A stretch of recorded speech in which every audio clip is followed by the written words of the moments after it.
Hello दोस्तों, स्वागत करते हैं आप सभी का आपके अपने यूट्यूब चैनल मैथ्स बाय आलोक पर। तो साथियों, आज आप लोगों के सामने लेके आया हूँ मैथ्स का एक बहुत ही बेहतरीन चैप्टर 3, जो कि क्लास 10th का यूपी बोर्ड के नज़रिए से बहुत ही इंपॉर्टेंट चैप्टर है।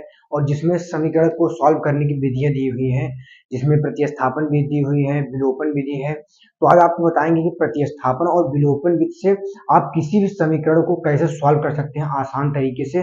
और इसमें से यूपी बोर्ड के पेपर में क्वेश्चन जरूर बनेंगे, ये मेरा वादा है आप लोगों से। तो देखिए, आज आपको बताएंगे कि कैसे हम लोग समीकरण को सॉल्व करते हैं। दो विधि आज आपको बताएंगे, प्रतिस्थापन विधि और विलोपन विधि। तो शुरू करते हैं वीडियो को। देखिए, पहला क्वेश्चन हम लोग के सामने दिया हुआ है x प्लस वाई बराबर, पहला क्वेश्चन हम लोग को दिया हुआ है। क्या दिया हुआ है? x प्लस वाई बराबर कितना दिया हुआ है? 14 दिया हुआ है, ये पहला इक्वेशन है। और दूसरा दिया हुआ x माइनस वाई बराबर 4 दिया हुआ है, ये क्या है? दूसरा इक्वेशन है। तो इसको सॉल्व करने के लिए सबसे पहले हम क्या करते हैं, या तो हम इसको जोड़ सकते हैं या दोनों समीकरणों को घटा सकते हैं। तो हम लिख सकते हैं कि जब अगर देखिए दो चिन्ह इसमें अलग अलग दिए हुए हैं, तो क्या करते हैं, इसको हम लोग आसानी से अगर जोड़ देते हैं तो ये दोनों क्या होगा, हमारे पास कैंसिल आउट हो जाएगा, जीरो हो जाएगा। तो लिख सकते हैं हम लोग समीकरण, ऐसे लिख सकते हैं समीकरण एक में समीकरण दो जोड़ने पर, तो अगर हम लोग एक दो को जोड़ते हैं तो देखिए क्या होता है, x प्लस वाई बराबर 14 आता है और x माइनस वाई बराबर क्या होता है, 4 होता है। तो अगर इसको हम लोग जोड़ते हैं तो ये कैंसिल आउट हो जाएगा और ये दो x जुड़ेगा तो क्या हो जाएगा, 2x हो जाएगा। और बराबर कितना आएगा, 14 4 18 होता है। तो x का वैल्यू हम लोग के पास निकल के आएगा, क्या निकल के आएगा, दो। दो आ जाएगा, x का वैल्यू 9 आएगा। ये हम आपको विलोपन विधि बता रहे हैं, पहले विलोपन बताते हैं, उसके बाद आपको प्रतिस्थापन विधि भी समझाएंगे। तो यक्स का मान हमारे पास 9 आ गया है, तो हम नीचे लिख सकते हैं यक्स का मान समीकरण, यक्स का मान समीकरण, अब हम चाहे एक में रख सकते हैं चाहे दो में रखते हैं। तो हम लिख सकते हैं यक्स का मान समीकरण एक में रखने पर, समीकरण एक में या समीकरण दो में रखने पर, तो देखिए अगर यक्स का मान हम समीकरण एक में रखते हैं तो 9 माइनस यक्स माइनस वाई बराबर क्या है, 4। तो माइनस वाई बराबर आएगा 4 माइनस 9, 9 इधर से इधर जाएगा तो माइनस हो जाएगा। तो माइनस वाई बराबर क्या आएगा, -5 आएगा। वाई माइनस से माइनस कैंसिल हो जाएगा और वाई बराबर क्या आएगा, वाई बराबर 5 और यक्स बराबर 9। ये हम लोग के पास रहा, बहुत ही आसान तरीके से हम लोग ने यक्स और वाई का मान निकाल लिया। तो ये विलोपन विधि हम लोग के पास था। तो देखिए, इसके बाद हम आपको बताएंगे कि इसको, इसी समीकरण को हम लोग प्रतिस्थापन विधि से कैसे कर सकते हैं। देखिए, बता रहे हैं आपको कि हम इसे प्रतिस्थापन विधि से कैसे कर सकते हैं। तो समझ में आया हो आप लोगों को, बहुत ही बढ़िया। तो देखिए, इसको प्रतिस्थापन विधि से हम आप लोगों को बताएंगे। देखिए, प्रतिस्थापन विधि से कैसे हम लोग करते हैं, वो भी बहुत ही आसान तरीका है। विलोपन विधि थोड़ा ज्यादा आसान है। तो देखिए, इसके बाद प्रतिस्थापन विधि। तो प्रतिस्थापन विधि हम क्या कर सकते हैं, हम सबसे पहले लिख सकते हैं कि समीकरण एक से, देखिए समीकरण एक से ऐसे लिख के पहले हम लोग क्या करेंगे, समीकरण एक से यक्स का मान निकालेंगे, यक्स है वाई का चाहे इसका मान आप निकाल सकते हैं। समीकरण एक से हम यक्स का मान निकालते हैं, यक्स बराबर क्या हो जाएगा, वाई इधर जाएगा तो क्या हो जाएगा, 14 माइनस वाई। हम लोग के पास समीकरण क्या बन गया, समीकरण 3 बन गया। ठीक। अब हम यक्स का मान क्या करेंगे, समीकरण दो में रख देंगे, यक्स का मान समीकरण दो में रख देंगे। यक्स का मान अगर हम समीकरण दो रखते हैं तो यक्स यहाँ क्या आ जाएगा, हम यहाँ लिख सकते हैं कि यक्स का मान समीकरण दो में रखने पर। तो देखिए, यक्स का मान समीकरण दो में अगर रखते हैं, 14 माइनस वाई बराबर क्या हो जाएगा, 14 माइनस वाई और माइनस फिर है माइनस बराबर 4।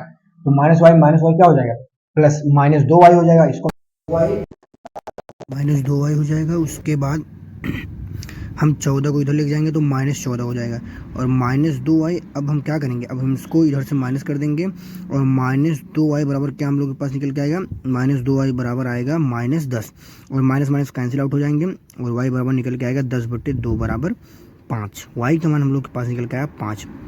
अब हम क्या करेंगे, जब हमारे पास y का मान निकलेगा तो हम y का मान समीकरण 3 में रख देंगे और हम हमारे पास क्या निकल के आएगा, x का मान निकल के, हम तो लिख सकते हैं y का मान समीकरण 3 में रखने पर, समीकरण 3 में हम लोग रख देंगे y का मान। तो देखिए, अगर y का मान समीकरण 3 में हम लोग रखते हैं तो हम लोग के पास क्या निकल के आता है, x का मान, x बराबर 14 माइनस 5 बराबर क्या निकल के आता है, 9। तो x का मान हम लोग के पास निकल के आया 9, y का मान निकल के आया 5। तो हम लोग के पास ये रहा विलोपन विधि से x और y का मान। इसके बाद हम आपको बताएंगे कि प्रतिस्थापन विधि से प्रतिस्थापन विधि से कैसे हम लोग सॉल्व कर सकते हैं। भाई तो ये हमारे पास था प्रतिस्थापन विधि से। तो अगला क्वेश्चन देखिए, हम फिर से आपको दोनों विधि बताएंगे कि हम दोनों विधियों को फिर से कैसे प्रतिस्थापन और विलोपन विधि से कैसे इस समीकरण को सॉल्व कर सकते हैं। तो देखिए अगला क्वेश्चन मैं आपको बताऊंगा कि प्रतिस्थापन और विलोपन विधि दोनों फिर से मैं आपको समझाऊंगा, और फिर मैं आशा करूंगा कि जो तीसरा क्वेश्चन है आप लोग उसको सॉल्व कर सकते हैं अपने आप से। तो देखिए अगला क्वेश्चन हम लोग के पास दिया हुआ है, दोनों समीकरण दिया हुआ। पहला समीकरण दिया हुआ है यस माइनस टी बराबर 3 दिया हुआ है, ये पहला समीकरण है। और दूसरा समीकरण दिया हुआ हम लोगों के पास यस बटे में 3 माइनस टी बटे में 2 बराबर 6 दिया हुआ है। इसको हम लोग और सॉल्व कर लेते हैं, दोनों का एलसीएम ले लेते हैं। एलसीएम लेकर देखिए नीचे एलसीएम लेंगे, और अगर 3 का भाग 6 में देंगे 2 बार जाएगा, तो हम लोग 2 में एस का गुणा कर देंगे, 2 एस हम लोग के पास आ जाएगा, और माइनस इधर क्या आएगा 3 टी आ जाएगा। और फिर 6 को हम लोग ले जाकर इधर दूसरी तरफ गुणा कर सकते हैं, तो आ जाएगा हम लोग के पास 36। ये हमारा बनेगा दूसरा समीकरण। अब ये हमारा दूसरा समीकरण निकल के आएगा। और देखिए हम लोग दूसरे समीकरण, अब हम इसको कैसे कर सकते हैं, क्योंकि देखिए इसमें पहला समीकरण दूसरे समीकरण के बराबर नहीं है, तो हम इसको क्या करेंगे, पहले इसको दूसरे समीकरण से पहले समीकरण को बराबर करेंगे। तो हम पहले समीकरण में क्या कर सकते हैं, या तो हम यस को बराबर कर सकते हैं या तो टी को बराबर कर सकते हैं। अगर हमें यस को बराबर करना है 2 से गुणा करना पड़ेगा, अगर हम टी को बराबर करते हैं 3 से गुणा करना पड़ेगा। तो देखिए हम इसमें क्या कर सकते हैं, इसमें हम 2 से गुणा कर सकते हैं। तो देखिए समीकरण लिख देंगे, समीकरण 1 में 2 से गुणा करने पर, समीकरण 1 में 2 से गुणा करने पर अगर हम इसको लिख के समीकरण 1 में 2 से गुणा कर देते हैं, तो आसानी से हमारे पास क्या होगा, ये माइनस हो जाएगा समीकरण। तो देखिए अगर 2 में गुणा करेंगे 2s आ जाएगा, माइनस 2t आ जाएगा, बराबर कितना है 6 आ जाएगा। ये हमारे पास समीकरण 3 बन के निकलेगा, ये समीकरण 3 बनेगा।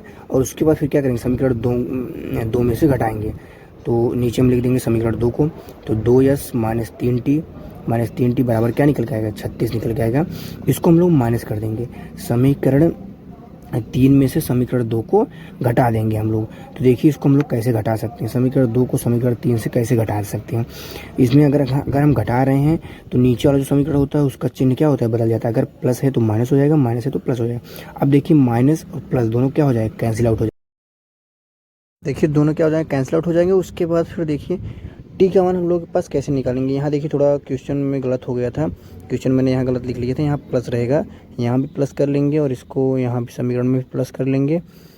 देखिए यहाँ भी प्लस हो जाएगा और यहाँ भी प्लस हो जाएगा, तो ये अगर प्लस होगा तो ये माइनस हो जाएगा। तो ये माइनस माइनस क्या होगा, माइनस माइनस जुड़ जाएगा, लेकिन चिन्ह माइनस लगेगा, तो -5t बराबर -30 आ जाएगा।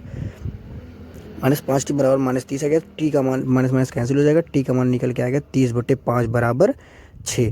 30/5 बराबर क्या निकल के आएगा, बराबर 6 निकल के आएगा हम लोगों के पास।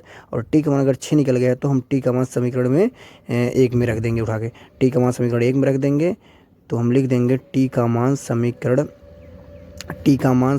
हम लिखेंगे टी का मान समीकरण, हम लिख सकते हैं टी का मान समीकरण 1 में रखने पर। तो हम लिख देंगे यस माइनस टी का मान कितना निकल के आएगा, 6 निकल के आएगा। यस माइनस 6 बराबर 3, यस का मान हम लोग के पास निकल के आएगा 9। यस बराबर 9, टी बराबर 6। तो हम लोगों के पास ये रहा दोनों का सल्यूशन। तीसरा आप लोग